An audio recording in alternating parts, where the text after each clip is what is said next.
என்ன தாத்தா? ஒன்றுமில்லை. உங்களுக்கு வணக்கம். முதலிலே நம்ம அப்பாவுக்கு வணக்கம். அப்போது அவருடைய பிள்ளைகள் நமக்கு, உங்களுக்கு வணக்கம். தாத்தா, என்ன தாத்தா?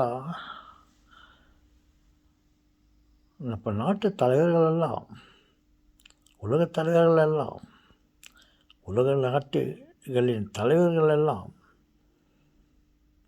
சண்டை போடுறதுக்கு ரெடியாக இருக்கிறாங்களே தாத்தா. தண்ணிக்குள்ளே நீர்மூழ்கி கப்பல், அதற்குள்ளே அணுகுண்டு,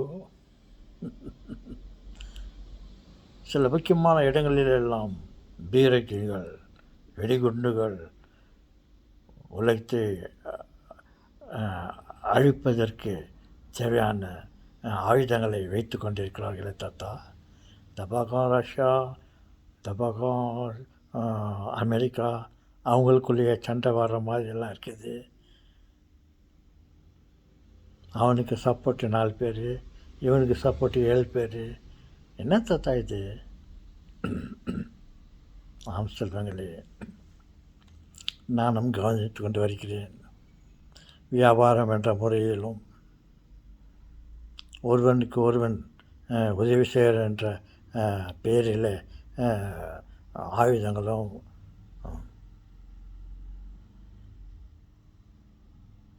பல லட்சக்கணக்கான படை வீரர்களை கொண்டு வந்து அங்கே நிறுத்தி வைத்து கொண்டு அவன் பயங்காட்டி கொண்டிருக்கிறான்.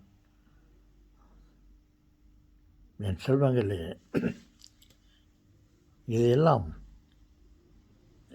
இவைகளெல்லாம் நெடுநாளுக்கு இருக்கக்கூடாது.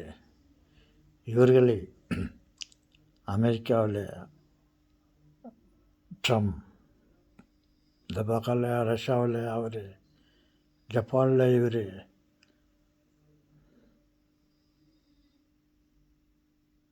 சைனாவில் அவர், இவைகளெல்லாம் நாட்டு மக்கள் தேர்ந்தெடுத்து வைத்து நமது நாட்டு மக்களை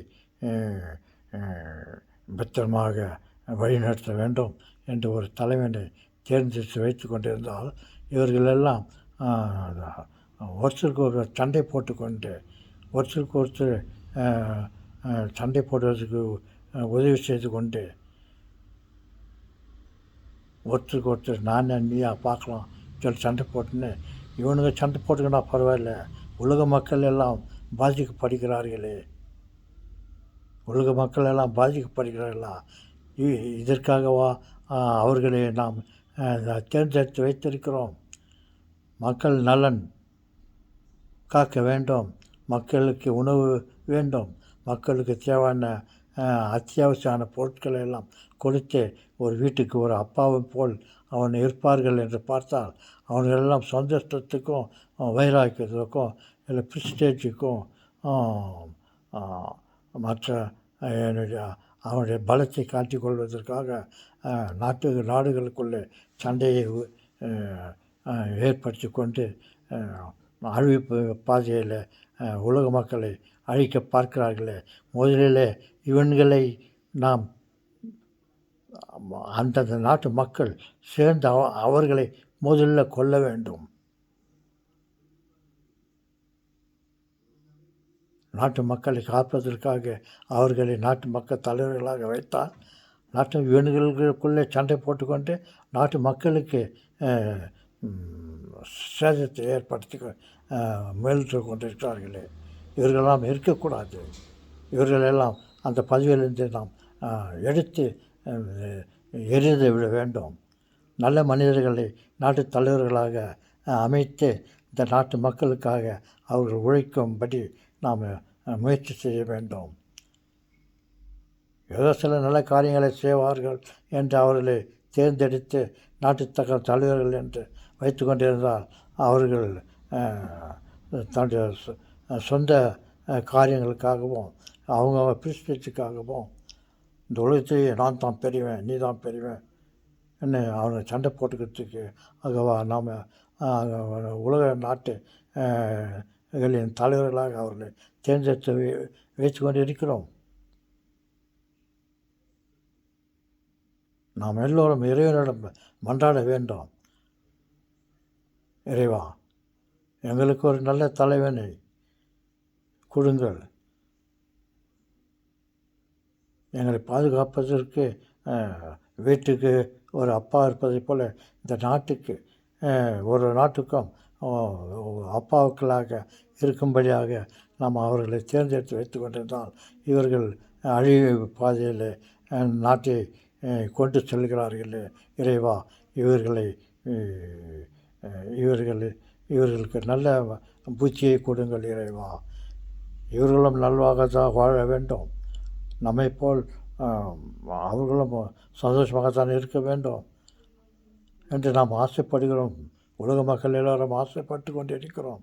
ஆனால் இவர்களோ இந்த நாட்டுக்குள்ளே சண்டைகளை ஏற்படுத்தி கொண்டு நீயா நானா என்று போட்டி போட்டுக்கொண்டு உலக மக்களை உயிர்களை கொன்று கொண்டிருக்கிறார்கள். சில பொருட்களை உலகில் தெளித்து உலக மக்கள் எல்லோரையும் அழிக்க பார்க்கிறார்கள். இவர்களை பார்த்து கொண்டு நீங்கள் எப்படி இருக்கிறீர்கள் கடவுளே? இறைவா, அவர்களுக்கு ஒரு நல்ல புத்தியை கொடுங்கள் என்று நாம் இறைவனிடம் வேண்டுவோம். அமெரிக்கா பிரசிடென்ட்னா அவன் பெரிய கொம்பாவன். அவனை நம்மளை மனிதன்தான். நம்மளுக்காக உழைக்க வேண்டும் என்று அவனை தேர்ந்தெடுத்து வைத்தால் அவன் நமக்கே எதிராக இருக்கிறான். மனிதன் துப்பாக்கி செய்தான். அந்த துப்பாக்கி மனிதனை சுடுகிறது. நம்மை சுடுவதற்காக நாம் துப்பாக்கியை ஏற்படுத்தினோம். நம்மை பாதுகாக்க வேண்டும். நமக்கு நல்ல தலைவனாக நம்ம நாட்டை மக்களை காப்பதற்காக அவர்களை நாம் தேர்ந்தெடுத்து வைத்தால் அவர்கள் நமக்கே நாட்டுக்குள்ளே வியாபாரத்துக்குள்ளே பிரச்சனை, வரி போடுவது, மற்ற விஷயங்கள் எல்லாம் அவர்கள் தொந்து கொடுத்து வந்து உலக மக்களுக்கான தொந்து கொடுப்பதற்காக நாம் அவர்களை தேர்ந்தெடுத்தோம். அவர்கள் நமக்கு உதவி செய்யவில்லை. நம் மக்களுக்காக அவர் பாடுபடவில்லை என்றால் அவர்கள் ஏன் இருக்க வேண்டும்? நாம் அவர்களை கொல்ல வேண்டாம். ஆண்டவரிடம் கேட்போம், அவர்களுக்கு நல்ல புத்தியை கொடுக்க வேண்டும் என்று. பார்க்கலாம், கேளுங்கள் தரப்படும் என்று சொன்னார். நாம் கேட்போம். அவர்களுக்கு நல்ல புத்தியை கொடுத்து அவர்கள் நமக்கு நல்ல தலைவர்களாக, நம்ம நாட்டை, நம்ம உலக தலைவர்களாக, நல்ல தலைவர்களாக இருக்க வேண்டும் என்று நாம் கேட்கிறோம். அந்த இறைவன் சொன்ன மாதிரி நாம் கேட்கிறோம். அந்த இறைவன் நமக்கு நம் தேவைகளை கேட்டு அந்த கொடிய தலைவர்கள் நல்ல தலைவர்களாக மாற்ற நாம்